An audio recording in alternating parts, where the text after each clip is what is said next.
پہلا رشتہ جو اللہ تعالیٰ نے اس کائنات میں قائم کیا وہ آدم اور حوا، میاں بیوی کا پہلا رشتہ میاں بیوی کا ہے، اور جنت میں بھی رشتہ میاں بیوی کا ہی رہے گا۔ ہر آدمی اپنی بیوی کے ساتھ، ہر بیوی اپنے خامد کے ساتھ پوری جنت میں الگ الگ رہیں گے۔ اور ابتدائے رشتہ انسانیت ہوئی ہے خامد اور بیوی کے ساتھ۔ آدم علیہ السلام کو پہلے پیدا کیا، ایک پیغام دیا کہ کائنات کا نظام مرد کے گرد گھومے گا، عورت کے گرد نہیں۔ مرد الرجال قوامون علی النساء کا مطلب ہے کہ کائناتی نظام اللہ نے مردوں کے سپرد کیا ہے، اس کو چلائیں گے، یہ چل، عورت اس کی معاون بنے گی، مددگار بنے گی۔ اس لیے آدم علیہ السلام کو پہلے وجود بخشا، ان کا پتلا بنایا، وہ پڑا رہا، وہ خشک ہو گیا، پھر اس میں روح ڈالی، پھر ان کو کپڑے پہنائے، پھر ان کو جنت میں ڈالا۔ اللہ نے اسی طرح حوا کا پتلا بھی بنا دینا تھا، ساتھ ہی ایک گارے کی ڈھیری بنا دیتے تو حوا کا پتلا بھی۔ اب خیال فرمائیں کہ اللہ نے عورت کو پہلے دن سے بے پرد نہیں رکھا، پہلے دن سے بے پرد نہیں رکھا۔ اللہ تعالیٰ کے ایک ڈھیری ساتھ حوا کی بناتے تو وہ کیا مسئلہ تھا، فرشتے ہی ہیں اور تو کوئی ہے نہیں، اور اللہ تعالیٰ ایک ڈھیری بنا کے چل بھائی آدم بن کے بن گئے، چل بھائی ہوں حوا بھی بنا دے، وہ بھی بن جاندی، دونوں ہی پڑے ہوتے نہیں، ایسا نہیں کیا ہے۔ حوا کی ڈھیری نہیں بنائی، حوا کے پتلے کو بے پرد نہیں رکھا، آدم کو سلایا، آنکھ کھلی تو پہلو میں حوا کو بٹھایا ہوا تھا، پورے لباس، پوری زیب و زینت کے ساتھ۔ تو آدم علیہ السلام کہنے لگے یہ کون ہے؟ کہ یہ تیری بیوی ہے، تیری زندگی کی ساتھی۔ اور عجب بات، جنت جیسی نعمت کے باوجود آدم علیہ السلام جنت میں اداس رہتے تھے۔ ماں جی آئی تو تاں بیدا دل لگا، یعنی تو جنت میں بھی اداس رہتے تھے۔ تو اللہ تعالیٰ نے نکاح پڑھایا، تو اللہ تعالیٰ نے کہا آدم بیگم کا مہر ادا کرو۔ تو یہ مہر پہلے دن سے ہے۔ مہر کیا چیز ہے؟ کسی کی بیٹی کی قیمت نہیں، وہ جو مالدار گھرانے کی بچی ہو یا کسی جھوپڑے کی بچی ہو، مہر کسی کی بیٹی کی قیمت نہیں ہوتا۔ تھوڑا رکھو یا ساری دنیا سونا بنا کے مہر بنا دو، ایک بال کی بھی قیمت نہیں۔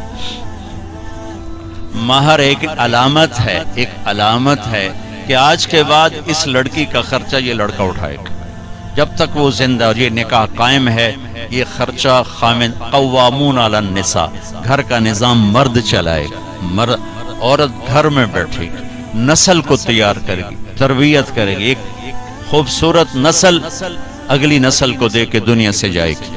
بہت بڑی جاب ہے ہماری عورت کی۔ تو اللہ نے کہا مہر ادا کرو۔ کہا جی کیا ادا کروں؟ تو کتنا سونا چاندی تھا؟ تو اللہ تعالیٰ کہتا دا من سونا انہوں چاہ کے دے۔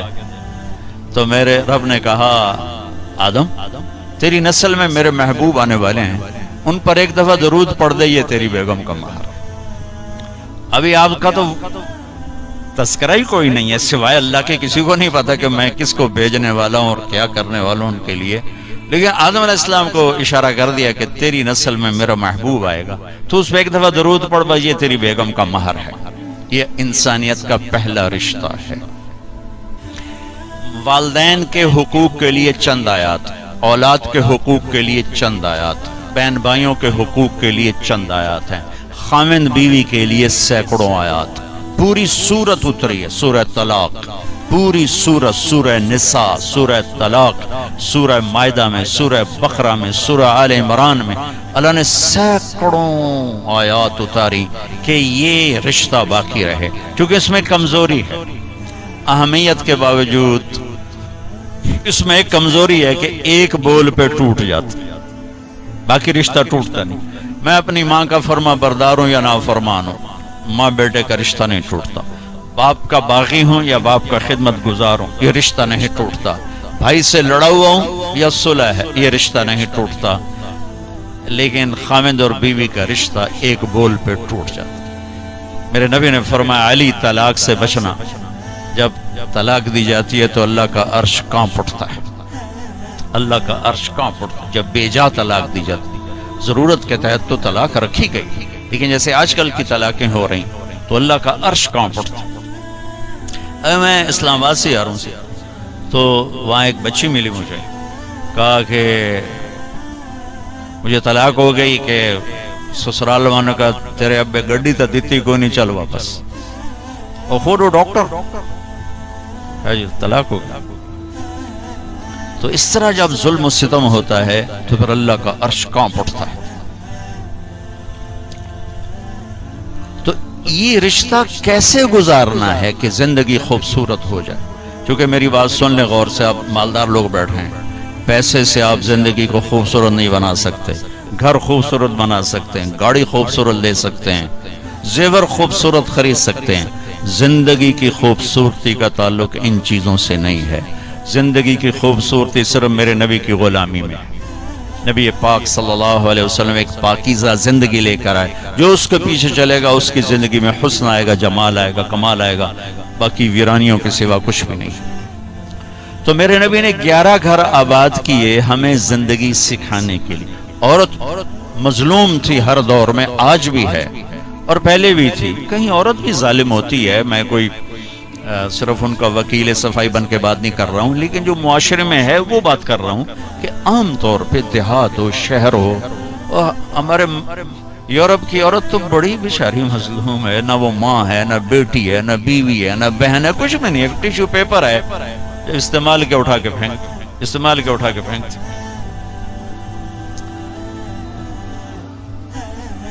تو میرے نبی نے بھی اس کو ہائی لائٹ کیا۔ آپ تو شریعت لے کر آئے، آپ نے زیادہ اس کو ہائی لائٹ کیا۔ تو آپ نے فرمایا جس کو اللہ نے 3 بیٹیاں دی اور اس نے ان کی شادی کر دی تو جنت میں میرا ساتھی ہو جائے گا۔ تو ایک صحابی نے عرض کی یا رسول اللہ اگر 2 بیٹیوں، تو آپ نے کہا جو 2 بیٹیوں کی شادی کرے گا وہ بھی جنت میں میرا ساتھی ہوگا۔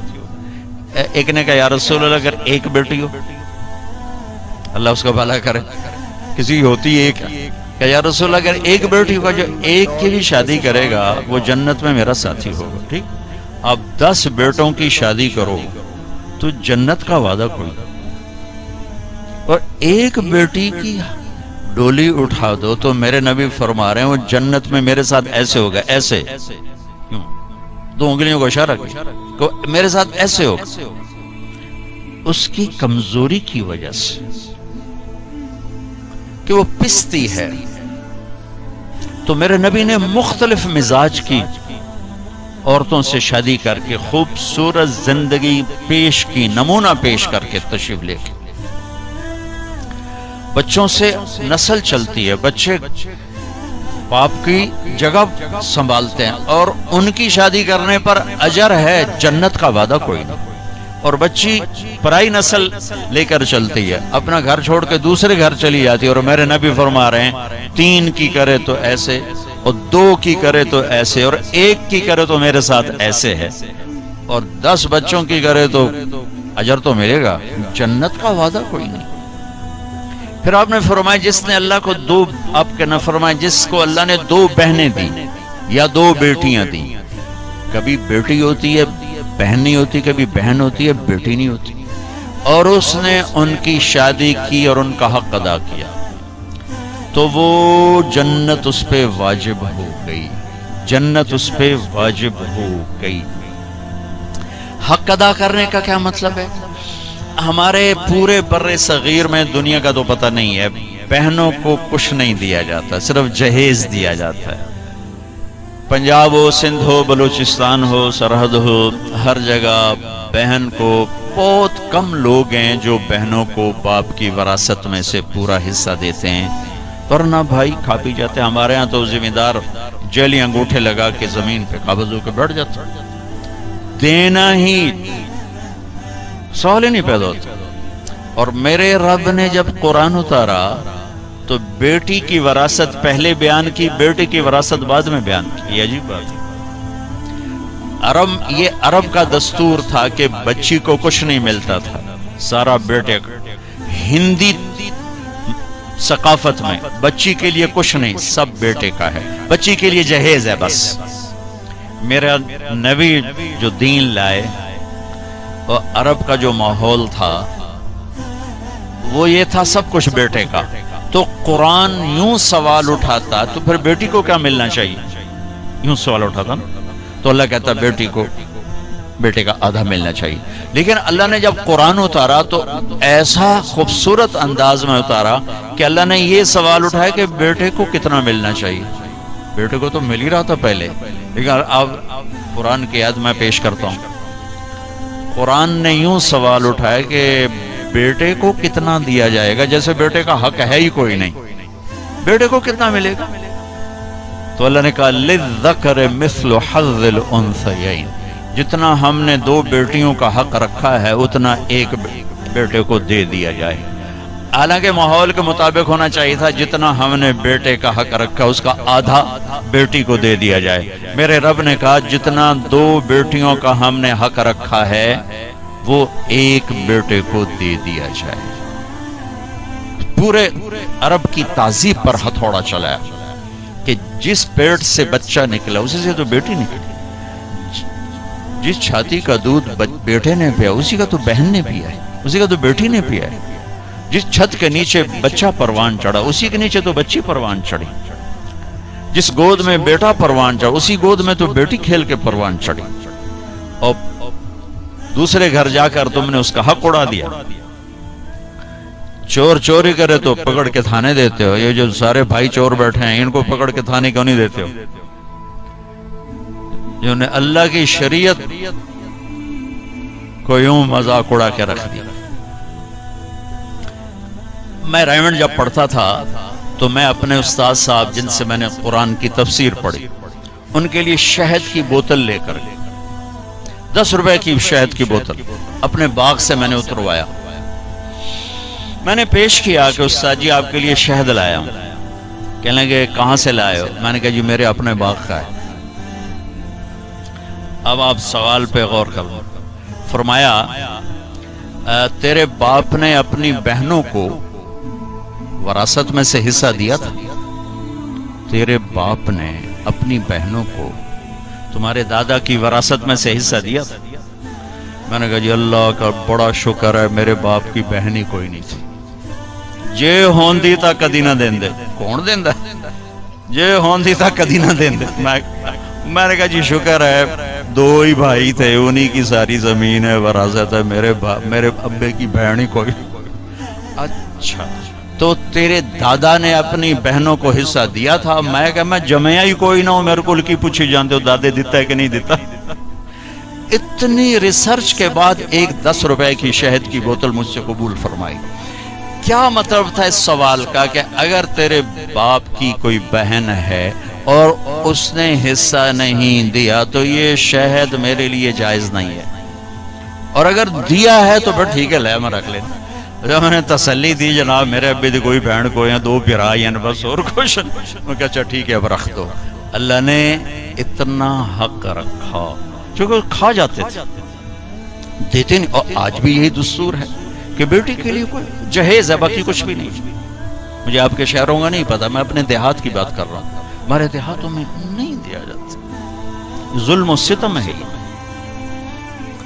پھر یہی میرے نبی نے فرمایا بیٹی کا پیدا ہونا عیب تھا عرب میں، تو میرے نبی نے فرمایا اللہ نے جس کو پہلی بیٹی دی بیٹا نہیں دیا اور اس نے خوشی کا اظہار کیا تو آسمان سے ایک فرشتہ اترتا ہے جو بچی کے اوپر اور بچی کی ماں پر اپنے پر پھیلا دیتا ہے. زمرد کے پر ہوتے ہیں اور وہ کہتا ہے جو تم دونوں پہ خرچ کرے گا اللہ اس کا ساتھی ہو جائے گا. جو تم دونوں پہ خرچ کرے گا اللہ اس کا ساتھی ہو جائے گا.